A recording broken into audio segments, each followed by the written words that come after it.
Boa noite, gente. Aqui Valci Barreto, dando mais uma dica de livros, sobretudo para quem gosta de crônicas. Eu estou aqui com o livro Jeová de Carvalho, A Cidade que Não Dorme.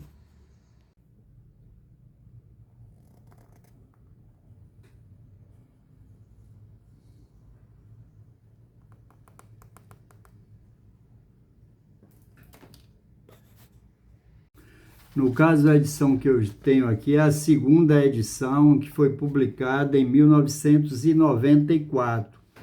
Jeová de Carvalho nasceu em Santa Maria da Vitória, logo cedo, 14, 15 anos, veio para Salvador, e aí eu não pesquisei tudo da vida dele, sei que ele nasceu em 1930, e não tem aqui, por acaso, eu também dei uma olhada rápida na internet, não tem a data que ele faleceu, mas eu o conheci pessoalmente, vendo-o e não tendo intimidade nem papo com ele, mas vendo-o em dois locais, no caso em uma palestra na OAB, uma discussão sobre questões de advocacia, campanha política na época de Valde Pires, candidato Valde Pires, e também conheci no Raso da Catarina, que é um bar que ainda existe, embora funcionando de outra forma, no centro de Salvador.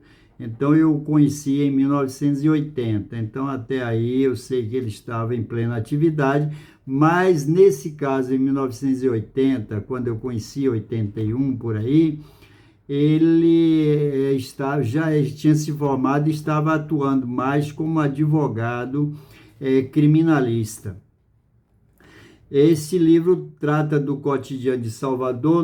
Ele fala, o livro, numa apresentação aqui, ou alguma parte do texto, que esse livro trata das questões de 1900, de coisa de 1940 até 1980.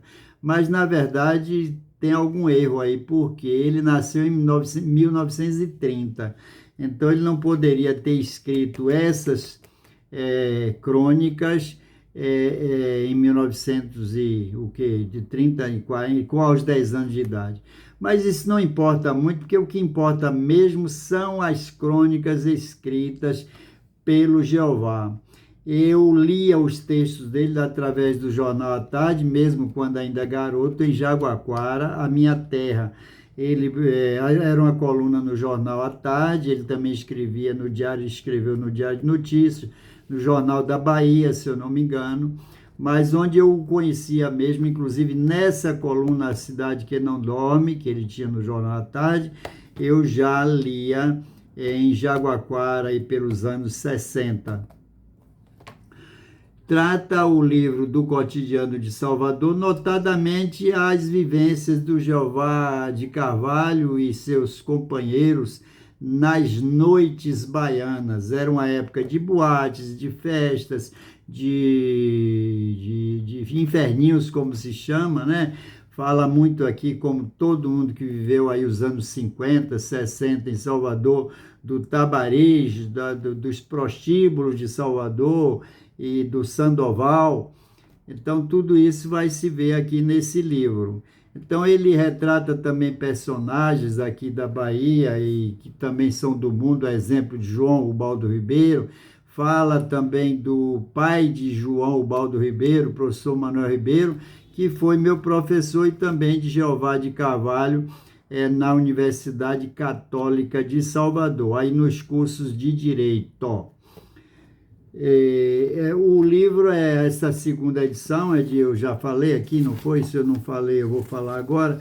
É uma edição de 1994. Essa capa que eu acabei de apresentar é de Ângelo Roberto. Ângelo Roberto, já falecido, é um dos grandes artistas aqui do desenho, da charge aqui da Bahia, de Salvador. Ele é do interior também, ali daquela, se eu não me engano, a região de Conquista, ali próxima.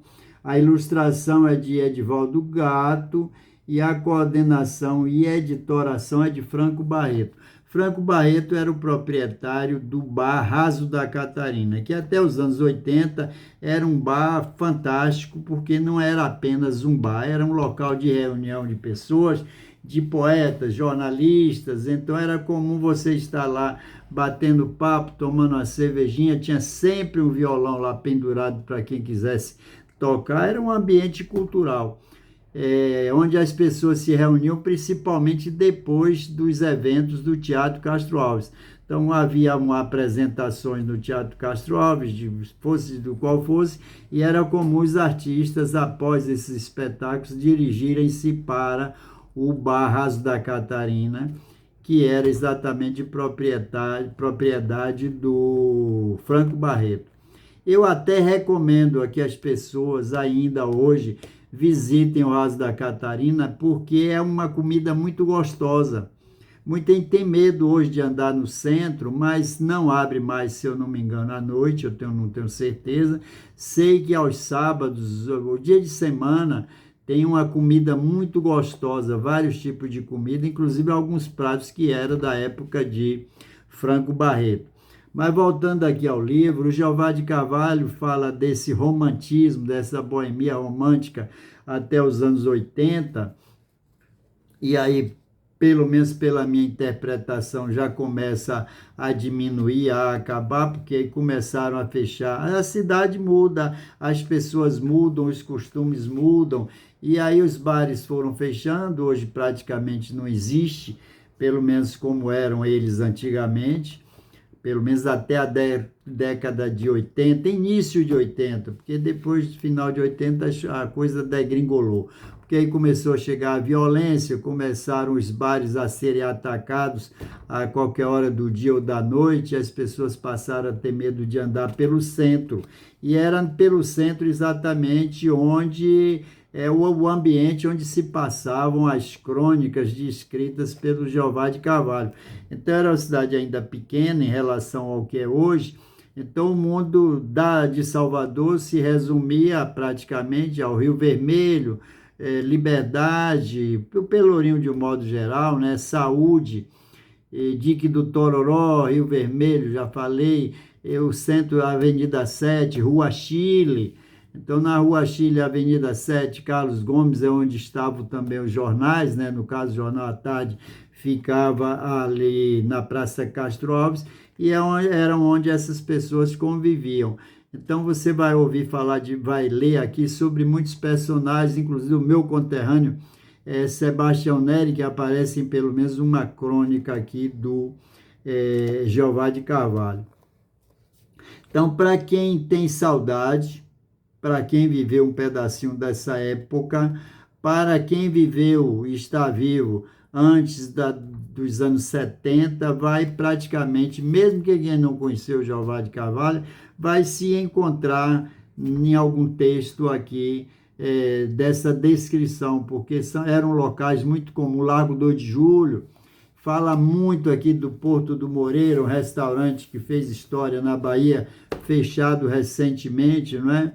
O Porto do Moreira, além das comidas, das suas receitas, de uma família que veio de Portugal, além de tudo isso, era um local de encontro de poetas, jornalistas, advogados, e que infelizmente fechou. Mas então é isso aí que eu estou aqui recomendando. É um livro que você não vai encontrar nas livrarias, porque são edições esgotadas, e aí restam as facilidades, graças, né, a Deus, vamos assim dizer. Eu gosto da expressão e sou também católico. No caso, graças a Deus, eu vou assim dizer, que hoje nós temos a internet, que facilitou muito a aquisição de livros que a gente esgotados. Antigamente, achar um livro esgotado era uma coisa muito complicada. Você, tudo bem que encontrava em sebos, etc., mas no caso de Salvador, que praticamente só existia um sebo, que era o do Brandão. Então, nós hoje temos a internet, temos o Mercado Livre, temos a Amazon e Estante Virtual e tantos outros sites onde se pode adquirir livros. Há pouco tempo eu pesquisando para comprar esse livro, eu vi que ele estava no Amazon à venda. E no caso, esse daqui, foi minha filha, Luciana Barreto, está aqui, Luciana Barreto ainda assinado por ela, minha filha, quando fez jornalismo, ela adquiriu esse livro, nem perguntei a ela onde foi, e fiquei encantado, porque ela chegou de, poxa, eu lembro desse livro do jornalista e gosto, adoro muito essas crônicas. Batemos um papo assim sobre isso. É uma menina também que gosta muito de ler até hoje. Menina, o pai aqui falando, porque é uma senhora já com 7 filhos. E esse livro está bem guardadinho. Essa semana aí eu aproveitando um tempo para dar uma arrumada nos meus livros, que a gente que gosta de ler está sempre arrumando livro, né? Eu encontrei essa daqui que eu vou até devolver para ela. Ela me deu guardado em uma caixa, eu fui abrir a caixa para ver o que tinha e fiquei, ó, alô, seu livrinho está aqui, vivo bem guardadinho. Então, minha gente, para quem gosta de ler, ou para quem quer gostar de ler, ou para quem quer conhecer a história de uma Bahia que não existe mais, mesmo não sendo saudosista, vale a pena a leitura. Muitas festas, carnavais, receitas, a coisa da cultura afro-baiana, né, muito cantada aqui pelo querido, já falecido, Jeová de Carvalho.